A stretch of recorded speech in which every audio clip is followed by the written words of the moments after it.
सध्या मी आहे मुंबईच्या टिळक भवन या काँग्रेसच्या कार्यालयामध्ये आणि माझ्या मागे तुम्ही पाहू शकता की एक भलं मोठं झाड जे आहे ते इथे कोसळलेलं आहे। खरं तर काल रात्री हे वडाचं झाड इथे कोसळलं आणि आपण पाहतो व्हिज्युअल्समध्ये की एक 4 चाकी आणि जवळपास 2 ते 3 दुचाकी वाहनं आहेत जी याच्या खाली अक्षरशः चिरडली गेलेली आहेत। दैवबल्लवतर म्हणून गाडीमध्ये कोणी नव्हतं, नाहीतर अर्थात जीवितहानी देखील इथे मोठ्या प्रमाणात जी आहे ती होऊ शकत होती। खरं तर किती मोठं झाड आहे आपल्याला इथपर्यंत कळतंय। हे टिळक भवनच्या फेन्सला म्हणजेच जे बाउंड्री वॉल आहे तिथे हे झाड जे आहे ते होतं आणि अक्षरशः जे झाड कोसळले ते हा संपूर्ण जो परिसर आहे परिसर पूर्ण या झाडाने जो आहे पडल्यानंतर व्यापून टाकलेला आहे। आणखी गोष्ट इथे महत्त्वाची म्हणजे जवळपास 2 वर्षांपूर्वी या झाडाची जी आहे ती तक्रार करण्यात आली होती। मात्र तक्रार केल्यानंतर जवळपास 24 तासांमध्ये त्या झाडाचे इन्स्पेक्शन करावं लागतं आणि कारवाई करावी लागते। पण 2 वर्षांआधी तक्रार करून देखील कारवाई का झाली नाही असा प्रश्न इथे निर्माण होतो।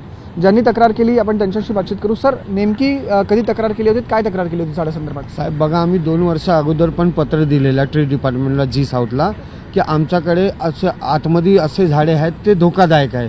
कारण हा जो झाड होता कमीत कमी 70 वर्ष जुना झाड होता। संतोष शेट्टी नावाचा एक अधिकारी आहे, वारंवार त्याच्याशी संवाद साधण्याचा प्रयत्न केला, त्याच्या ऑफिसमध्ये गेलं कधी सापडत नाही, फोन उचलायला मागत नाही। कालही जेव्हा अपघात झाला मी 10 फोन केले त्याला, 10 फोन केल्यानंतर पण त्यांनी फोन उचलला नाही। शेवटी मी 11वा फोन केला, फोन उचलला आणि त्यांनी सांगितलं मग 2 माणसं पाठवली। सांगण्याचं तात्पर्य काय की जेवढे जुने झाडे आहेत आम्ही तक्रार देतोय की बाबा हे पडतील। आता समजा काल दिवसाला झाला हा दोघे झाड नसते, हा दोघा झाड जर नसतं तर आमचे ऑफिस स्टाफ जे राहत होते तिघे इन्सिडेंट झालं असतं ना। आता हा झाड होता म्हणून वाचले आणि वारंवार आम्ही तेच सांगतोय, पण DMCला काय कळत नाही किंवा WOला काय कळत नाही, ते संतोष शेट्टीला काय कळत नाही। एवढा मोठा डिझास्टर होऊन सुद्धा ह्या लोकांचे डोळे उघडत नाही म्हणजे कमालची गोष्ट आहे। अर्थात तक्रार देऊन देखील जर कारवाई होत नसेल तर खूप गंभीर प्रश्न आहे। खरं तर हे जे झाड आहे, हा जो पूर्ण एरिया आपण इथे पाहतोय, अनेकदा जेव्हा पत्रकार परिषदा होतात काँग्रेसच्या कोणत्या नेत्यांच्या, तर अनेक मीडियाच्या गाड्या देखील याच ज्या आहे ते झाडाच्या परिसरामध्ये हे जे इथे झाड कोसळले इथेच उभ्या असतात। नेमकी काल कोणत्याही प्रकारचं इथे कार्यक्रम नव्हता, आज देखील आम्ही आलो कारण की पत्रकार परिषद होती। आपण पाहतोय मीडियाच्या गाड्या याच संपूर्ण परिसरामध्ये पार्किंग स्पेस आहे इथे उभ्या असतात।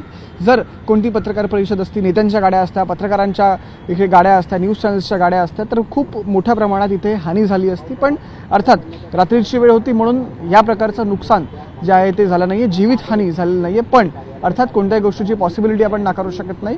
कुठेतरी आता या सगळ्या गोष्टी तक्रार देऊन देखील जर कारवाई होत नसेल तर खूप गंभीर गोष्ट, त्याच्यामुळे अशा गोष्टींवरती प्रशासनाने अर्थात लक्ष हे दिलंच पाहिजे। सुधीर यांच्यासह मी संकेत वरक, न्यूज 18 मराठी, मुंबई।